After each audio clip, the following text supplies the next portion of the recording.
Quick salute. That is my own rendition of a traditional salute that we used to use in Southern Mantis Kung Fu. My grandfather, Jack Spazzali Sr., who has passed on now, was my teacher, and you could say that he was my guru, or one of my gurus. I believe that any real good martial arts teacher or martial arts master, one of the roles that they play besides teaching martial arts is that they're sort of an automatic guru. You know, they are a teacher. And I respect that and salute that. I mean, it took me a long time to come to this conclusion. I'm fairly convinced. I mean, just watch any old Kung Fu movie and you'll start to pick up on that recurring theme of it's a deep, special relationship that a student has with his teacher, especially one who is a master who's so devoted to the art. And generally, they're also devoted to other arts like calligraphy or pottery or anything, any kind of artistic pursuit. So, with that said, I would like to do a small demonstration of not so much specific techniques, although I will incorporate things that I've come up with on my own, merely from experience with Southern Praying Mantis. And we have three weapons that are primarily used, at least that's what my grandfather narrowed it down to. One was a staff, you know, the full staff. These are inspired by when we had old staffs that were splintering, basically unusable. We would cut them into sections about this long, a little bit thicker, of course. And then we would put them on a board, right? And there would be several lined up on the board, and you roll your hands up and down, and it toughens up your skin. And then you would put dit da jiao, or dit gao, or dit jiao, which is a Chinese herbal healing liniment made in isopropyl alcohol. This generally has over 30 herbs. It's very complicated and complex. The purpose is it's a pain reliever. Of course, isopropyl alone is useful. And it also heals bruises and sprains, strains. It can help with joint displacements. It's not necessarily a cure for these things, but it can heal you faster. It can speed the healing process. Personally, I found it to be very effective, at least the one that Master Mark made. I have no idea what his secret recipe was. Whatever it was complex, and it was a very earthy and pungent smelling with the isopropyl alcohol, you know, that kind of intense smell of that. There was something really magical about it. I don't really know how to describe it. So anyways, you can look that up. You can make your own. You can buy it from people who make it. I do recommend it. Of course, there's tons of things on the market now, like BioFreeze and all those, you know, Icy Hot and Tiger Balm and all those sorts of things. Basically, camphor and menthol is what you're seeing recurring in those. It's a hot, cold, hot, cold. It's very soothing.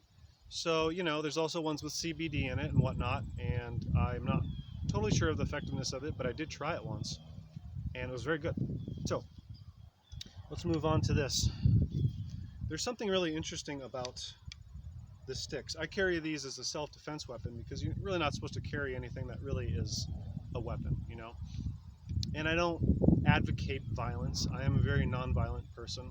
However, I do advocate defending yourself, standing up for yourself.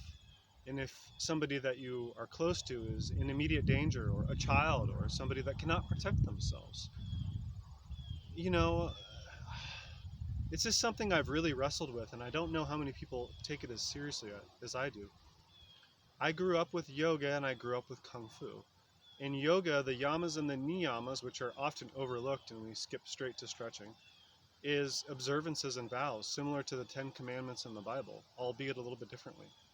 Very similar, though. One of them is a strict, it's the very first one in one of those two categories. Yama is death, it's what you should not do, and niyamas is observances and vows and good behavior that you should do. So one of the things is ahimsa, or non-violence. And it's a very serious thing. I mean, Gandhi implemented this. He stood up, and he never harmed anyone. He never instructed his people to harm anyone. It's a very powerful practice. So anyways, let's twirl some sticks around. I just want to show you kind of a basic flow. And it's more of an inspiration of how can I take really simple things and defend myself with them. I even got to a point where my grandfather actually was very excited about this because we had a friend who was a kung fu master in a different style.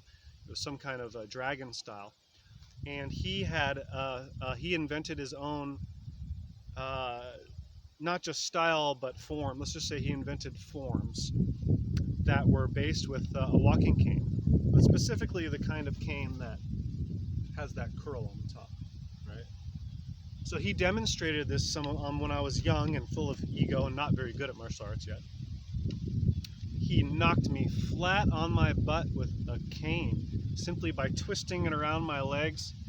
I was just shocked. I was like, this is awesome. So from then on, I was inspired. What about garden tools? What about, the Druids? They had their sais and everything. I don't want. You're not supposed to be carrying around large blades, all right? So I would keep self-defense weapons to things like sticks, a baseball bat, even a full staff. Don't do anything that is a sword, of course. And even the training swords, I would be carbon fiber. I would just be mindful and cautious to whatever the state or country that you live in, whatever the laws are. I recommend following them. Here we're allowed to have certain things. You're certainly allowed to have a baseball bat or a golf club, stick. These are just sticks. These are actually you have that thing, and it's you twist it around, and it's this flat stick, and you kind of try to keep it up in the air. This is a toy. There's a lot of different things that we can have, and of course there's lots of new gadgets and these little zapper pens and everything. Mace. I do especially advocate women that maybe don't know how to fight, and it's still a dangerous world. You have the right to not be harmed. That's kind of what I'm getting to. So let's play with some stuff. It's just going to be kind of Mantis oriented, although I've picked up things from other styles. It's just Mantis is what I'm most familiar with and is what I started when I was 12 years old. Let's do this.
That's probably enough.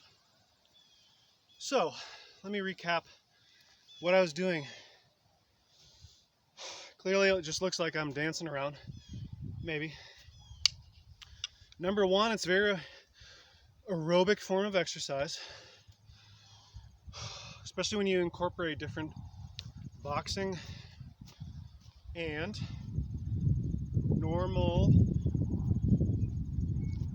Mantis is the movements are like this. Boxing.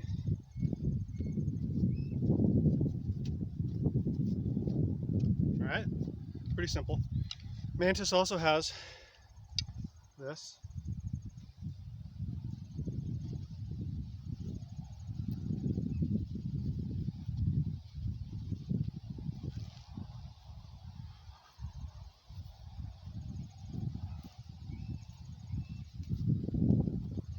Okay, so circular. So you can see making a circle, half circle, if you want to look at it that way. The other one is just, right? And then of course, the boxing is a lot of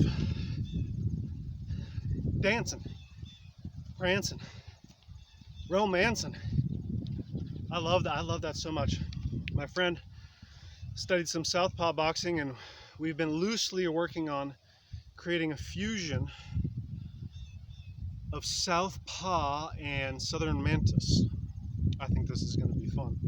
Whatever it is, I'm just going to have fun with it. We may not actually create a style. We might. Stay tuned.